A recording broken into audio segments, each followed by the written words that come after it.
Hi everyone, today I'm going to talk to you on the Israel and Palestine conflict, and the reason I chose this topic is because I'm actually half Israeli, so I wanted to choose a topic that it's easy for me to go in with a biased eye. However, I wanted to educate myself on both ends of the story, on both sides of the story.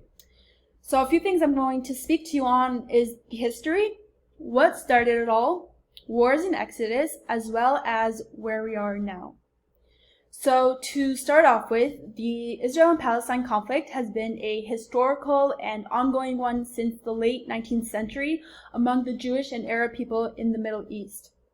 The British took control of what was then called Palestine from the Ottoman Empire, and for hundreds of years, and at that time the land was shared by both cultures, both religion, living in a land that looks like nothing like it does today. It looks more like what this picture shows. However, during World War I, which was around 1917, when the Balfour Declaration, which was a public statement written by the British government, it was written by a few people, including Lord Rothschild and Arthur Balfour. They were in support for Palestine to become a national home for the Jewish people.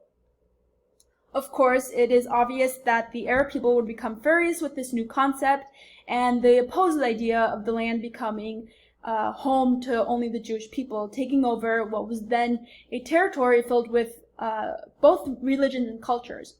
So fast forward to 1948, the Arab-Israeli War, which was also known as the War of Independence, took place, and I will speak to you more on that a little bit later. Although there have been many attempts throughout the last few decades to make peace in the Middle East between the Israeli and Palestinians, the conflict continues.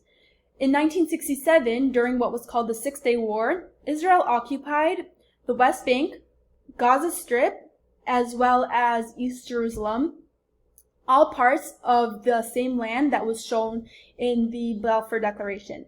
Although Arab people are living throughout the whole state of Israel, within these settlements, the Palestinian people occupy these lands. However, those lands are actually still under Israel's authority, so they are living under the authority of Israelis and the Jewish people, which causes a lot of conflict that goes on until today. The significant moment I want to speak to you on is the first Arab-Israeli war that took place in 1948. Originally, when Palestine, after World War I, was still under the British control, the United Nations made a plan where what they called Jewish Israel and Arab Palestine can coexist together in what was then Palestine. While Jerusalem, which is known as the holiest place in the world for many faiths, but mainly for Arabs and Jews, it would remain under the United Nations, and they hoped that this would stop the violent outbreaks that were happening. Many countries accepted this plan, others did not. Some were neutral and didn't want to respond. However, a large population of Arab leaders and Arab people were against it, and it caused a mass exodus of Palestinians and an influx of Jewish immigrants coming from World War II after the Holocaust.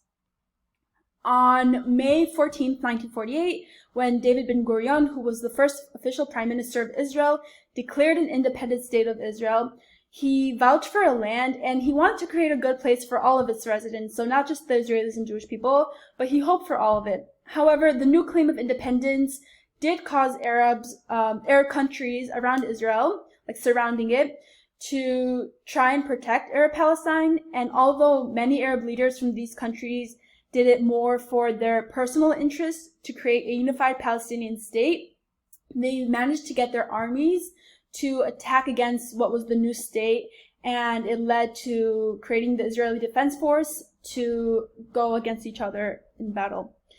The Palestinian Exodus, also known as Nakba in Arabic, was when hundreds of thousands, it was over 700,000 Palestinians were driven out of their land where they have lived for many years.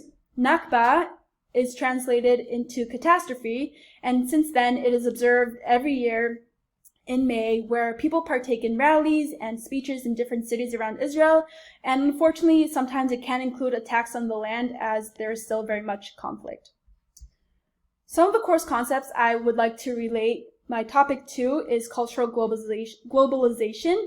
Within that, you have deterritorialization, where culture and people are removed from their geographic location of origin. So, like I mentioned, in 1948, when Israel claimed themselves as independent and took over the land of Palestine, the Nakba took place, driving out over 700,000 Palestinians, and they became refugees and had to re-territorialize, relocating, and making a new life for themselves. Many of them dispersed to other areas in the Middle East. We see them in other countries. We even see Palestinians moving to America, like many other immigrants. However, many did end up staying in the land of what is now Israel, including taking up most of the space in West Bank, Gaza Strip, East Jerusalem, under Israel military occupation. And there are others who also live as Palestinian citizens of Israel, and they're even in the Israeli government, the Israeli Defense Force, and police force. From a macro frame analysis, we can see that there are two sides to every story, and there's a lot of history behind this one. Because there is so much history, it becomes a large, intractable conflict, and there is a vast difference of opinions on people who feel one way or the other. Media also does its part of choosing its audience, and depending on the source, they claim their own history.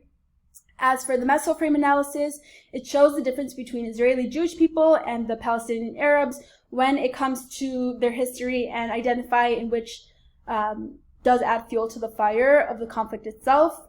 We see the Arabs and the Jewish people both put in stereotypical ways, stereotypical ways, and they both unfortunately have negative identities attached to their culture and religion. So there are usually, within this conflict specifically, there are usually people who take one side or the other. I want to talk to you guys lastly about how to become better communicators and better global citizens. With so many different backgrounds and cultures in this world, it can be understandable why we have a hard time communicating with one another. There are different ways in practicing to become better at this. For myself and for others, a few things I would advise is getting involved in different areas, especially in places that are important to what you think. Don't accept those who are ignorant and intolerant. Another important one is educating yourself on a broad range of topics. When there's something you don't know, don't be afraid to ask. Don't be ashamed to ask. It is vital to ask questions, actually, but also do your own research. You know, we don't come into this world with a biased perspective. We are taught it. Therefore, we need to open our mind and learn to adapt to other countries, cultures, and people.